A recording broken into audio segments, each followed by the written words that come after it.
हिंद। आज हम लोग देखिए बिहार पुलिस सेट 2024 का शुरू कर रहे हैं आज से। यह सेट 50 क्वेश्चन है, इसमें से साइंस, जीके, जीएस सब मिलाकर दिया हुआ है और मैं वादा करता हूँ कि आपसे एक भी क्वेश्चन नहीं छूटेगा। तो चलिए शुरू करते हैं। फर्स्ट क्वेश्चन दिया हुआ है कि सती प्रथा का अंत किसने किया था? तो देखिए सती प्रथा का अंत हो जाएगा राजा राम मोहन राय ने। ऑप्शन ए सही हो जाएगा। दयानंद सरस्वती आर्य समाज की स्थापना किए थे। आर्य समाज की स्थापना दयानंद सरस्वती जी किए थे। स्वामी विवेकानंद 1893 ईस्वी में 1893 ईस्वी में शिकागो में भाषण दिए थे। ठीक है, तो इसका ऑप्शन ए नंबर राइट हो जाएगा। चलिए अगला क्वेश्चन देखते हैं। 1857 की क्रांति के समय ब्रिटेन के प्रधानमंत्री कौन थे? 1857 की क्रांति के समय ब्रिटेन का प्रधानमंत्री हो जाएंगे। Option number A Lord Palmerston. Lord Palmerston Britain का प्रधानमंत्री उस समय थे जिस समय 1857 का क्रांति हुआ था। इसको प्रथम स्वतंत्रता संग्राम भी कहा जाता है। तो चलिए अगला क्वेश्चन देखते हैं। क्वेश्चन नंबर 3 दिया हुआ है। देखिए कि भारत की ऐसी कौन सी नदी है जो कर्क रेखा को 2 बार काटती है? भारत की ऐसी एक ही नदी है जो कर्क रेखा का 2 बार काटते हैं। वो हो जाएगी ऑप्शन नंबर 3 माही नदी। माही नदी कर्क रेखा को 3 बार काटते हैं और यह याद रखिएगा मध्य प्रदेश के धार जिला से निकलते हैं। मध्य प्रदेश के धार जिला से निकलती है माही नदी और यह कर्क रेखा को 2 बार काटती है।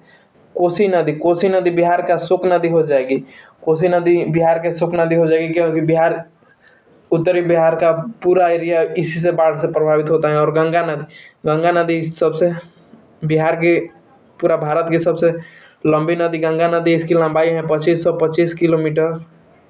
2525 किलोमीटर है इसकी लंबाई। और सबसे लंबी नदी है और सबसे चौड़ी नदी बोले तो गोदावरी हो जाएगी सबसे चौड़ी नदी। अब देखिए क्वेश्चन नंबर 4 देखते हैं हम लोग। संसद के इनमें से कौन से अंग हैं? प्रधानमंत्री, मुख्यमंत्री, राज्यपाल, राष्ट्रपति। देखिए संसद के अंग 3 होते हैं। संसद के 3 अंग होते हैं। संसद के 3 अंग होते हैं। एक होता है राज्यसभा,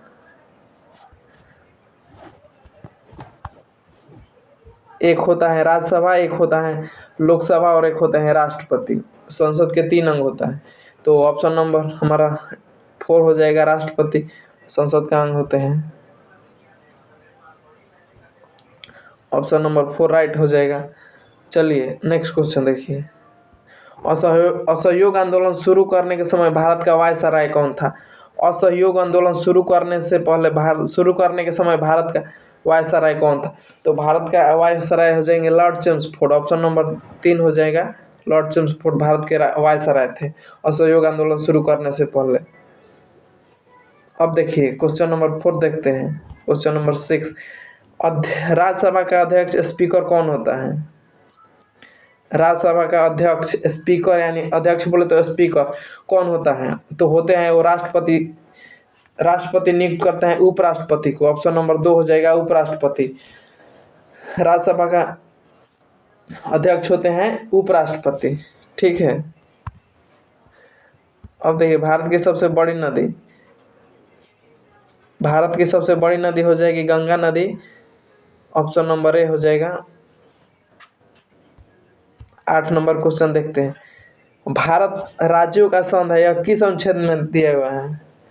तो देखिए भारत राज्यों का संघ है, तो यह अनुच्छेद हमारा 1 में दिया हुआ है। भारत राज्यों का संघ है, भारत दैट इज इंडिया, यही दिया हुआ है अनुच्छेद 1 में।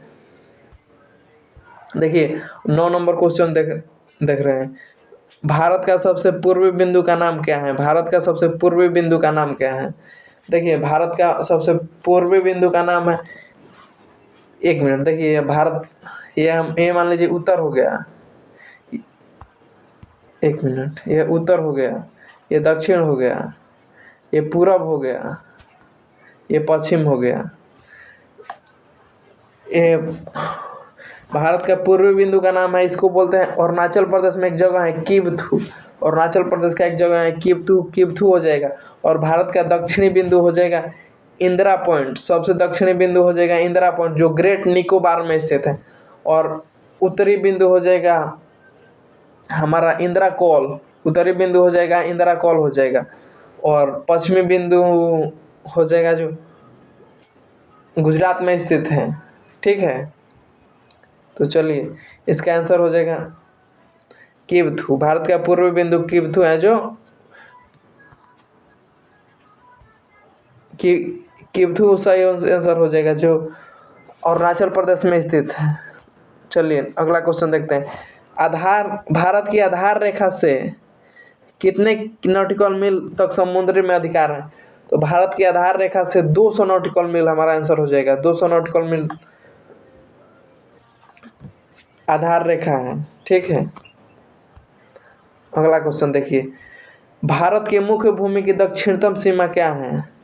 बोल रहा है कि भारत के मुख्य भूमि का दक्षिणतम सीमा। तो भारत का मुख्य भूमि का दक्षिणतम सीमा जो हमारे ऐसे होता है ना,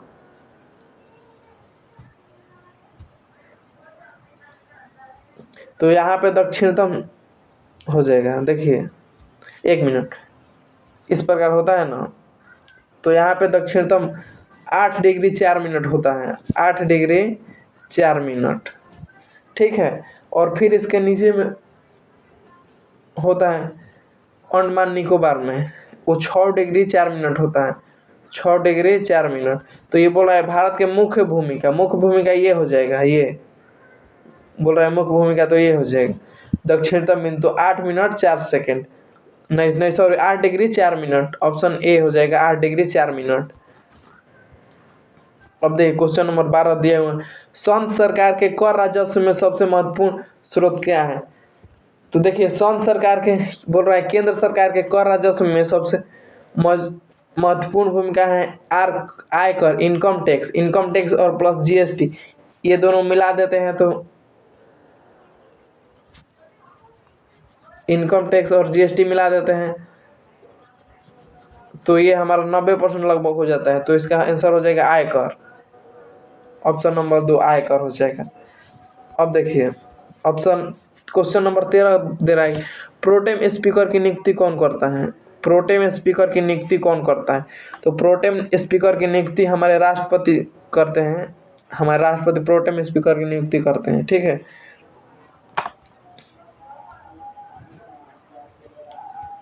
14 नंबर देखिए दिया हुआ है औद्योगिक क्रांति सर्वप्रथम किस देश में हुई थी?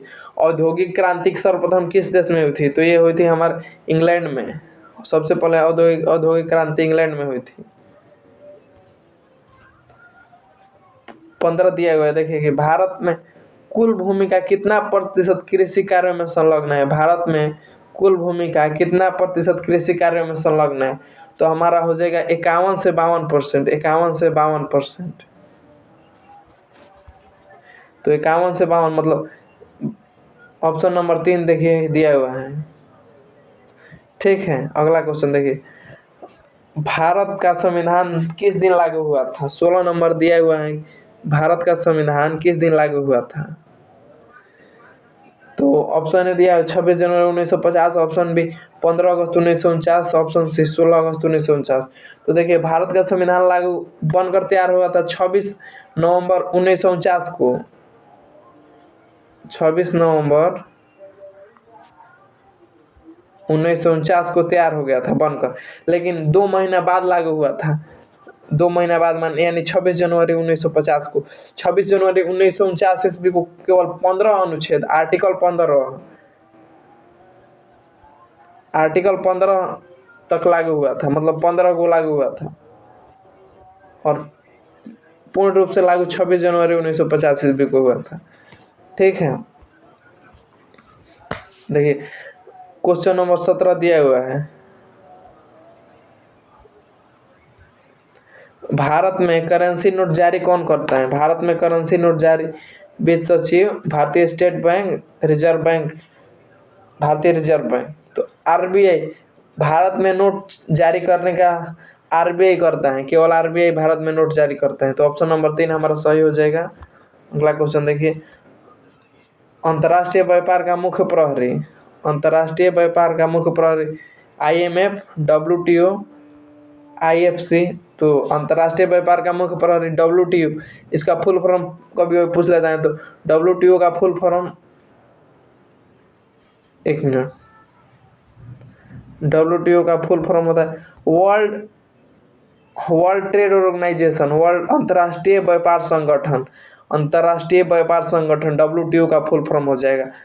अब देखिए क्वेश्चन नंबर 19 दिया हुआ है, थल सेना दिवस कब मनाया जाता है? थल सेना दिवस, थल सेना दिवस आर्मी डे, आर्मी डे कब मनाया जाता है?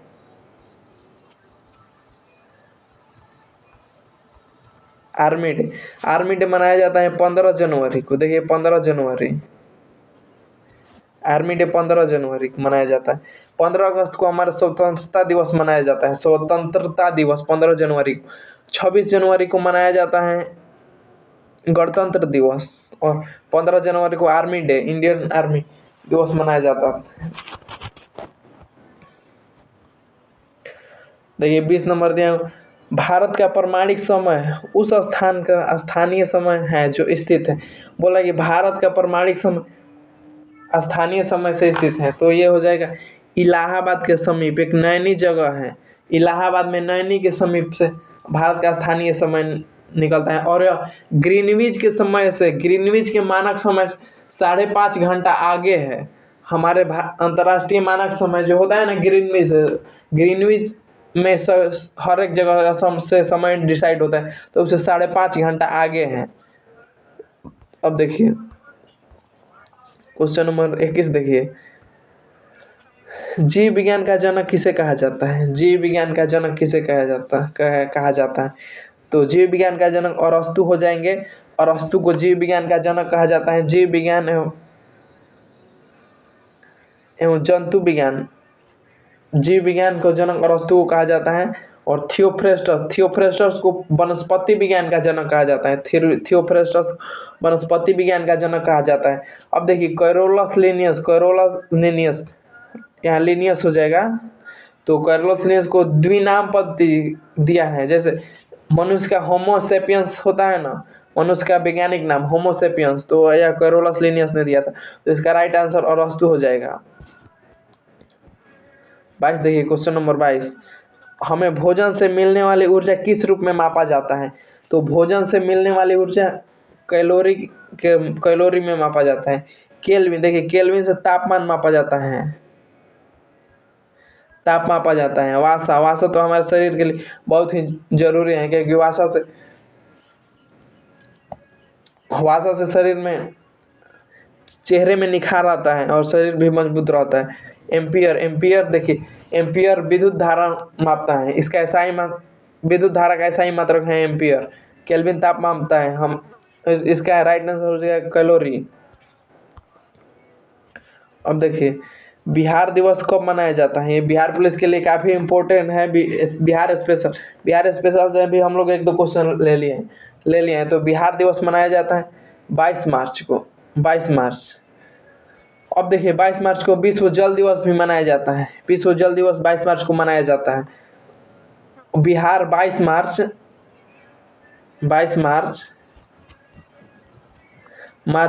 1912 में इसका गठन हुआ था। बिहार राज्य का गठन 22 मार्च 1912 में। क्वेश्चन नंबर 24 दिए हुए, संविधान की किस अनुसूची में शपथ की चर्चा है? तो संविधान की किस अनुसूची में शपथ की चर्चा है? देखिए अनुसूची 1 में क्या है? अनुसूची में 28 राज्य एवं 8 केंद्र शासित प्रदेश के बारे में बताया गया है। अनुसूची 1 में 28 राज्य और 8 केंद्र शासित प्रदेश के बारे में बताए गए हैं। और अनुसूची 2 में हमारे वेतन भत्ता अलायंस जो दिया जाता है वह बताया गया है। अनुसूची 3 में शपथ के बारे में बताया गया है। अनुसूची 3 में शपथ के बारे में बताया गया है। अनुसूची 4 में राज्य तथा केंद्र के राज्यसभा में प्रतिनिधित्व करने वाले लोगों के बारे में बताया गया है। राज्य तथा केंद्र में के राज्यसभा में लोगों को प्रतिनिधित्व के बारे में बताया गया है। ठीक है। क्वेश्चन नंबर 25 देखिए, क्वेश्चन नंबर 25 बोल रहा है कि संविधान के किस भाग में संविधान संशोधन की प्रक्रिया का उल्लेख है।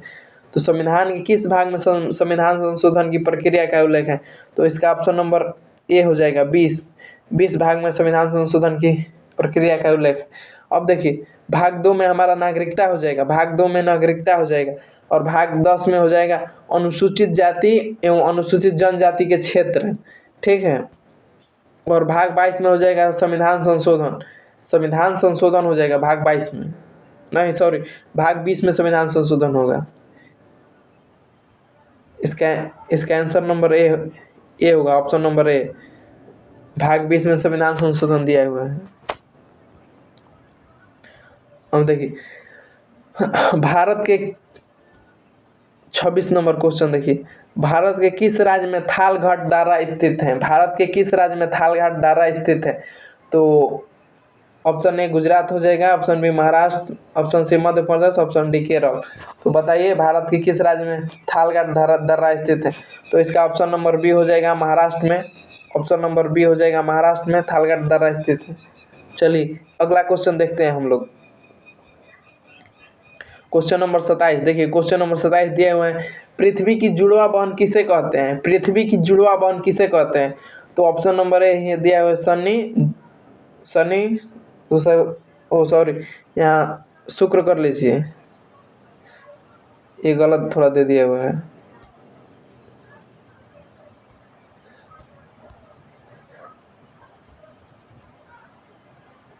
यहाँ शुक्र कर लेंगे। तो देखिए पृथ्वी का जुड़वा बहन शुक्र को कहा जाता है क्योंकि इसकी दैनिक गति, इसकी जो प्रॉपर्टीज हैं लगभग पृथ्वी से मिलती जुलती हैं, इसीलिए इसे शुक्र कहा जाता है। इसे भोर का तारा, सांझ का तारा इत्यादि कहते हैं, पृथ्वी के जुड़वा बहन भी कहते हैं। अब देखिए शनि का उपग्रह 82 होता है, शनि का उपग्रह 82 होता है, ठीक है। भारत का सबसे बड़ा मीठी पानी वाला झील कौन सा है। भारत के सबसे बड़ी मीठी पानी वाला झील कौन सा है। तो इसका ऑप्शन नंबर बी हो जाएगा बुलर झील। बुलर झील भारत के सबसे मीठी पानी वाला झील है और यह जम्मू कश्मीर में स्थित है, जम्मू कश्मीर में बुलर झील स्थित है, ठीक है।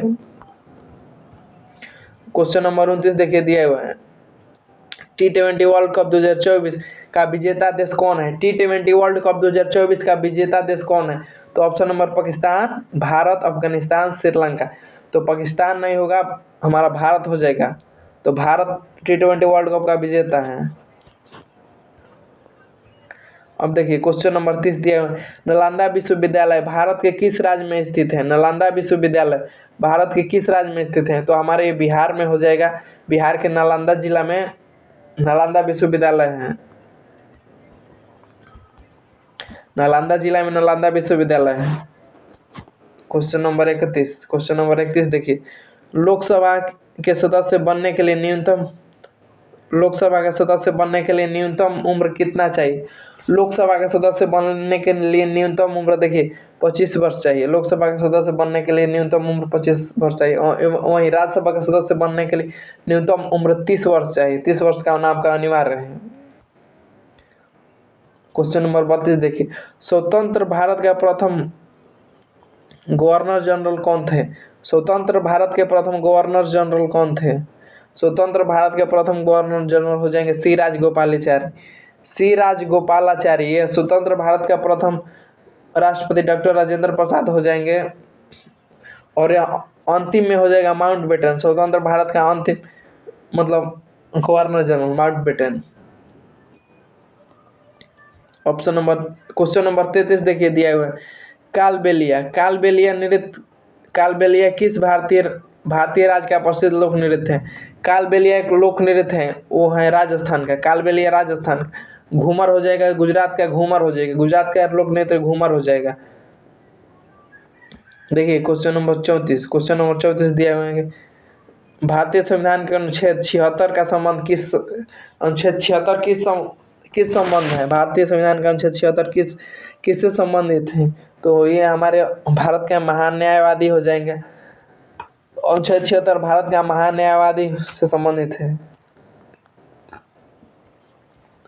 क्वेश्चन नंबर 35 देखिए दिए हुए हैं, भारत के प्रथम पंचवर्षीय योजना का शुरू कब हुआ था?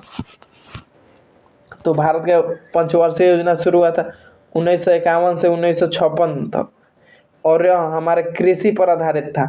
यह पंचवर्षीय योजना कृषि पर आधारित था 1951 से 56, और यह टोटल कृषि पर आधारित था।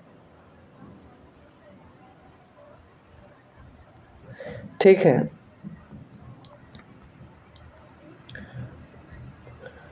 क्वेश्चन नंबर 36 देखिए, किस विटामिन को थायमिन के नाम से भी जाना जाता है? किस विटामिन को थायमिन के नाम से भी जाना जाता है?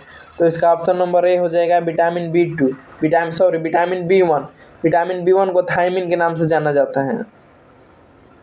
विटामिन B1 को थायमिन के नाम से जाना जाता है। अब देखिए क्वेश्चन नंबर 27 दिया हुआ है, क्वेश्चन नंबर 37 में क्या बोल रहा है कि किस ग्रह का कोई उपग्रह नहीं है? किस ग्रह का कोई उपग्रह नहीं है? देखिए, तो बुध का उपग्रह नहीं है, शुक्र का भी नहीं है, लेकिन शनि का उपग्रह है 82 है, 82 शनि का उपग्रह है। तो हमारा 1 और 2 दोनों सही हो जाएगा, बुध और शुक्र का उपग्रह नहीं है। अगला क्वेश्चन देखिए, क्षेत्रफल की दृष्टि से भारत का सबसे बड़ा राज्य कौन सा है? क्षेत्रफल की दृष्टि से भारत का सबसे बड़ा राज्य कौन सा है? तो ये क्षेत्रफल की दृष्टि से सबसे बड़ा राज्य हो जाएगा महाराष्ट्र, फिर गुजरात, फिर ये मध्य प्रदेश, नहीं सॉरी, महाराष्ट्र, ये हो जाएंगे। ठीक है, अब देखिए क्या बोल रहा है, जनसंख्या की दृष्टि से भारत का सबसे बड़ा राज्य कौन सा है? जनसंख्या मतलब किसमें जनसंख्या अधिक है? तो जनसंख्या सबसे अधिक है हमारे उत्तर प्रदेश में। उत्तर प्रदेश के बाद महाराष्ट्र हो जाएगा। महाराष्ट्र के बाद हमारे तीसरा नंबर पर बिहार है, और क्षेत्रफल की दृष्टि से 12वें नंबर पे है। अब देखिए 2011 के जनगणना के अनुसार भारत का सबसे कम जनसंख्या वाला राज्य कौन सा है? 2011 के जनगणना के अनुसार भारत का सबसे कम जनसंख्या वाला राज्य कौन सा है? तो सबसे अधिक जनसंख्या वाला राज्य हमारा हो जाएगा उत्तर प्रदेश, और सबसे कम जनसंख्या वाला राज्य हो जाएगा सिक्किम। ऑप्शन नंबर 3 सिक्किम हो जाएगा सबसे कम जनसंख्या वाला राज्य। क्वेश्चन नंबर 41 देखते हैं हम लोग। 41 में दिया हुआ है, ऐसा कौन सा राज्य है जिसकी पड़ोसी राज्य सबसे अधिक है? तो ऐसा कौन सा राज्य है जिसकी पड़ोसी राज्य सबसे अधिक है? तो ऑप्शन नंबर 4 हो जाएगा उत्तर प्रदेश। उत्तर प्रदेश लगभग 9 राज्यों से घिरा हुआ है, 9 राज्यों का बाउंड्री टच करता है उत्तर प्रदेश। ठीक है, अब देखिए सिक्किम बोल रहा है कि सिक्किम कितने देशों के साथ अपना अंतर्राष्ट्रीय सीमा बनाता है? तो सिक्किम का आकार ऐसे है, अंगूठे के जैसा सिक्किम का आकार। और इधर में है चाइना बनाता है, और इधर में नेपाल बनाता है, और इधर में भूटान, मतलब और 3 देशों के साथ मिलकर सीमा बनाता है। तो ऑप्शन नंबर 3 हो जाएगा 3 देशों के साथ। 43 नंबर देखिए बोल रहा है कि अकबर के दरबार में कितने नवरत्न थे? अकबर के दरबार में कितने नवरत्न थे? नहीं सॉरी, 9 रत्न थे। अकबर के दरबार में कितने रत्न थे? तो आंसर हो जाएगा 9 रत्न थे। 44 नंबर दिया हुआ है, हरियाणा राज्य में रजिया सुल्तान का मकबरा किस निर्माण सामग्री से निर्मित है? तो रजिया सुल्तान का मकबरा पकी हुई ईंटों से निर्मित है। ऑप्शन नंबर ए पकी हुई ईंटों से निर्मित है। 45 नंबर क्वेश्चन दिया हुआ है, महात्मा गांधी को किसने महात्मा की उपाधि दिया था? महात्मा गांधी को किसने महात्मा की उपाधि दिया? तो ये दिए थे हमारे रविन्द्रनाथ टैगोर जी। रविन्द्रनाथ टैगोर महात्मा गांधी को महात्मा की उपाधि दिए थे। गांधी जी का पूरा नाम होता है मोहनदास करमचंद गांधी। इनका जन्म 2 अक्टूबर 1869 में हुआ था, गुजरात के पोरबंदर नामक स्थान पर। और महात्मा गांधी रविन्द्रनाथ टैगोर जी को और महात्मा गांधी रविन्द्रनाथ टैगोर जी को क्या बोलते थे? संत बोलते थे या गुरु बोलते थे? गुरु जी बोलते थे। महात्मा गांधी रविन्द्रनाथ टैगोर को गुरु बोलते थे। और देखिए भगत सिंह को शहीद आजम कहा जाता है। भगत सिंह को शहीद आजम कहा जाता है। सुभाष चंद्र बोस को नेताजी की उपाधि हिटलर ने दिया था। इसको भी याद करिए, सुभाष चंद्र बोस को नेताजी की उपाधि हिटलर ने दिया था। महात्मा गांधी को क्वेश्चन क्या बोल रहा है कि हाँ ठीक है। महात्मा गांधी को राष्ट्रपिता कहकर किसने संबोधित किया था? महात्मा गांधी को राष्ट्रपिता कहकर किसने संबोधित किया था? तो ये हमारे सुभाष चंद्र बोस जी किए थे। सुभाष चंद्र बोस जी महात्मा गांधी को राष्ट्रपिता कहकर संबोधन किए थे। 47 नंबर क्वेश्चन दिया है, देखिए। भारतीय मृदा विज्ञान संस्थान केंद्र कहाँ स्थित है? भारतीय मृदा विज्ञान संस्थान केंद्र कहाँ स्थित है? तो ये हमारे भोपाल में हो जाएगा, मध्य प्रदेश के भोपाल में स्थित है। 48 नंबर दिए हुए क्वेश्चन दिया है, सबसे पहले बौद्ध ग्रंथ किसने लिखे थे? सबसे पहले बौद्ध ग्रंथ लिखे गए थे संस्कृत में, पाली में, प्राकृतिक में, इनमें से कोई नहीं। तो सबसे पहले पाली भाषा में, उस समय आम बोलचाल में पाली भाषा थी, और महात्मा बुद्ध चाहते थे कि हमारा उपदेश सभी लोग तक पहुँचे, तो इसलिए वो पाली भाषा में लिखा गया था। चलिए अगला क्वेश्चन देखते हैं। भारत में संविधान सभा का चुनाव कब हुआ था? भारत में संविधान सभा का चुनाव हुआ था 1946 में। 1946 में संविधान सभा का चुनाव हुआ था, और 9 दिसंबर 1946 में संविधान सभा का पहला बैठक हुआ था। इसमें याद रखिएगा, 9 दिसंबर 1946 में संविधान सभा का पहला बैठक हुआ था, और इसमें डॉक्टर सच्चिदानंद सिन्हा को संविधान सभा का अस्थायी अध्यक्ष चुना गया था। और फिर 2 दिन बाद 11 दिसंबर को, एक दिन बाद मतलब एक दिन बीच करके 11 दिसंबर 1946 को फिर दूसरा बैठक हुआ था, और इसमें राजेंद्र प्रसाद को अस्थायी अध्यक्ष चुना गया था। ठीक है। 50 नंबर देखिए, निम्न में से किस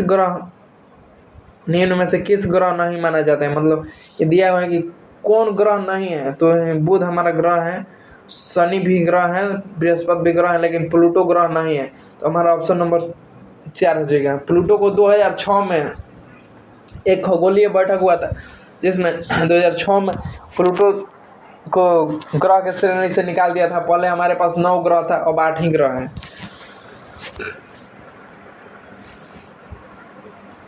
क्वेश्चन नंबर 51 देखिए दिए हुए हैं, अंतर्राष्ट्रीय अहिंसा दिवस मनाया जाता है। अंतर्राष्ट्रीय अहिंसा दिवस कब मनाया जाता है?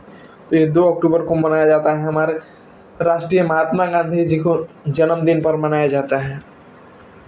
ऑप्शन नंबर 52 देखिए दिए हुए, भारतीय संविधान के कौन सा अनुच्छेद में उपाधियों का समाप्त किया जाता है? तो अनुच्छेद 18 में बोल रहा है कि कोई भी व्यक्ति दूसरे देशों से या अपने राज्य में उपाधि नहीं ले सकता है, केवल राष्ट्रपति ही उपाधि दे सकते हैं। तो अनुच्छेद 18 में दिया हुआ है। तो चलिए क्वेश्चन पूरा खत्म हो गया।